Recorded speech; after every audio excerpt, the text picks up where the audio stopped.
There has been no World War III.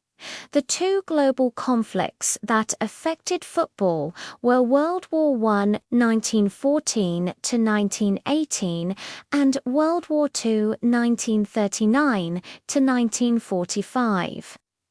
I'll proceed based on those two wars, explaining their effects on football and how the sport recovered and evolved after each conflict.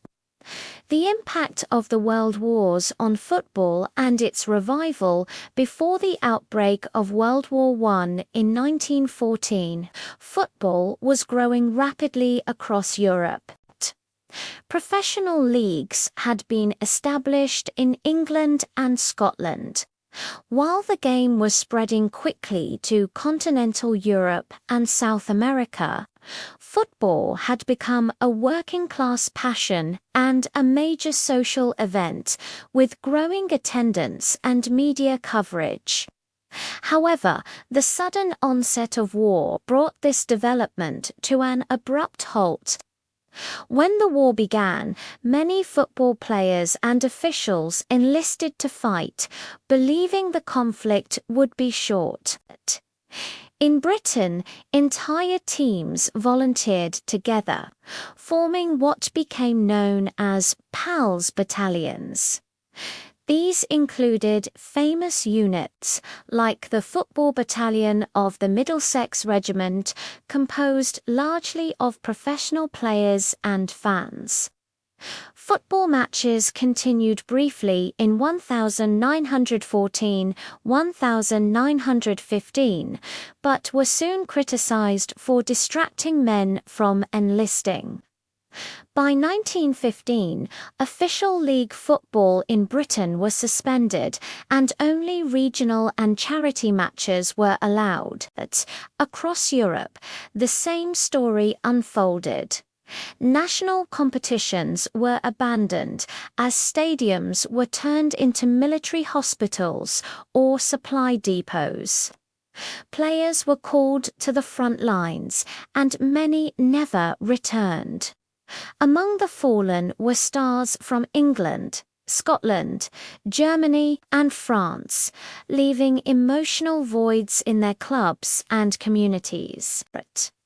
One of the most remarkable football moments during World War I was the Christmas truce of 1914, when soldiers from opposing sides briefly ceased fighting and played informal football matches in no man's land.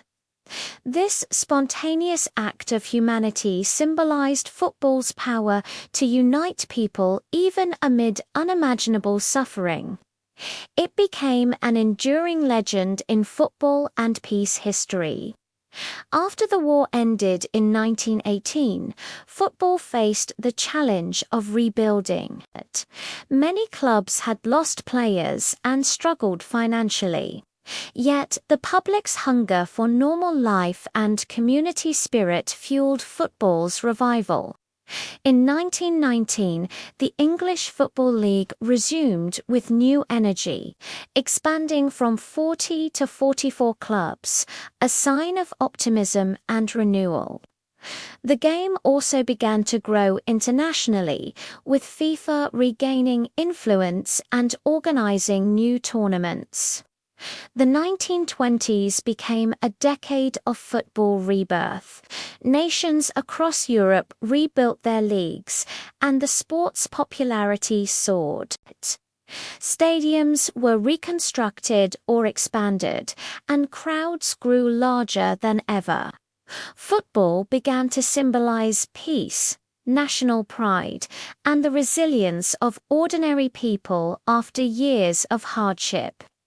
This era also saw the establishment of international competitions like the Olympic football tournaments, paving the way for the first FIFA World Cup in 1930.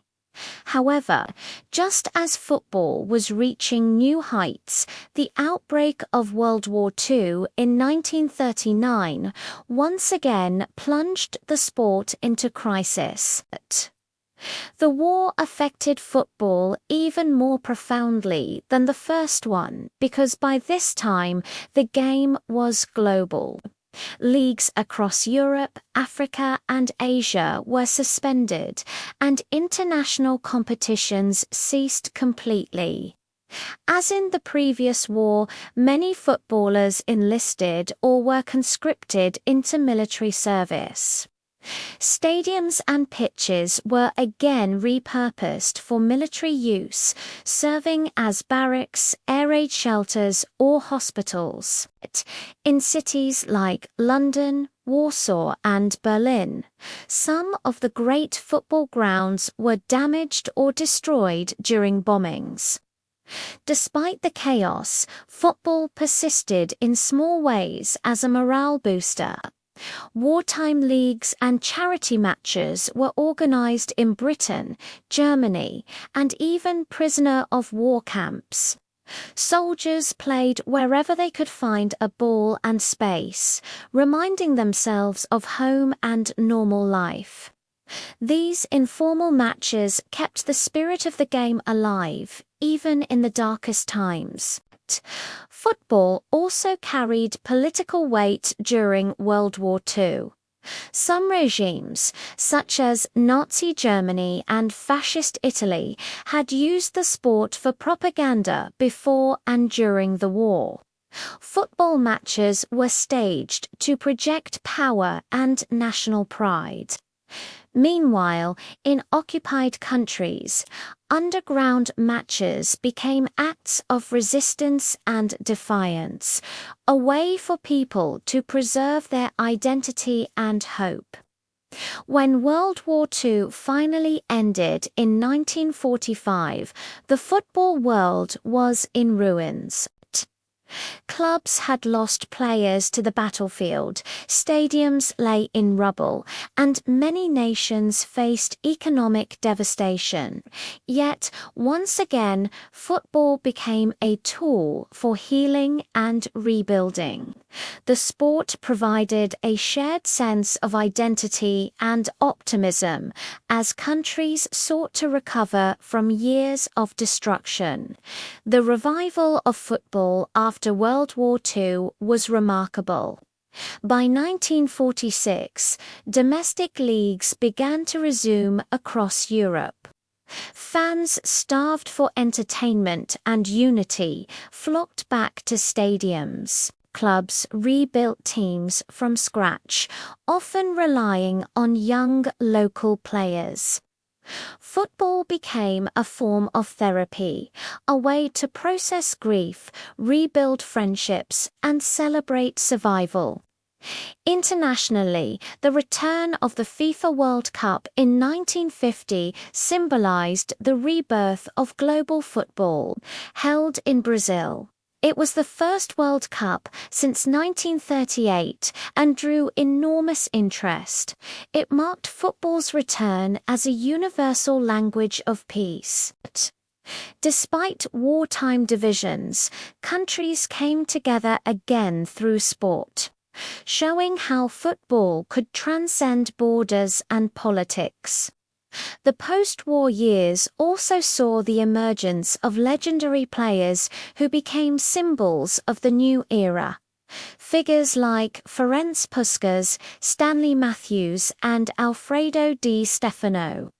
They inspired hope and joy at a time when the world needed it most. Their artistry on the pitch helped people forget, even briefly, the pain of war. Football infrastructure expanded rapidly in the 1950s and 1960s as governments recognized the sport's social value. New stadiums were built, youth programs developed, and international competitions multiplied. Football evolved from a popular pastime into a global industry, something the pre-war generations could hardly have imagined. The two world wars also changed football's character. They taught the game humility, endurance, and inclusion.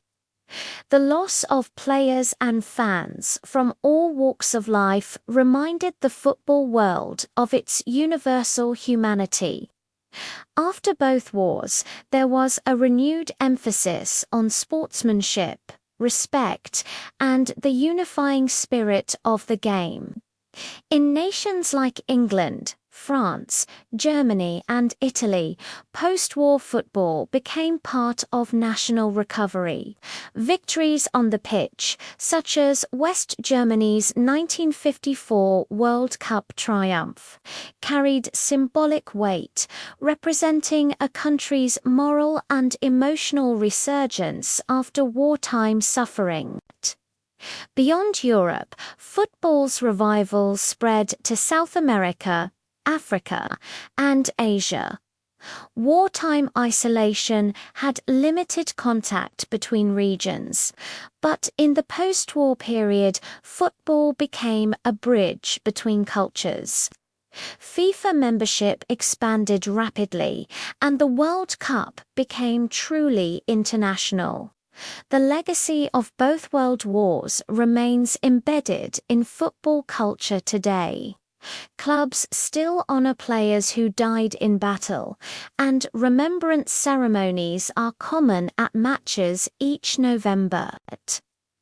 The sport's endurance through two global catastrophes stands as a testament to its resilience and its power to unite people through shared passion. In the end, football's revival after World War I and World War II was not just about rebuilding leagues or stadiums. It was about restoring hope, identity, and joy to a shattered world. From the muddy fields of post-war Europe to the dazzling lights of the modern World Cup, football proved that even in the face of devastation, the human spirit and the love of the game will always find a way to rise again.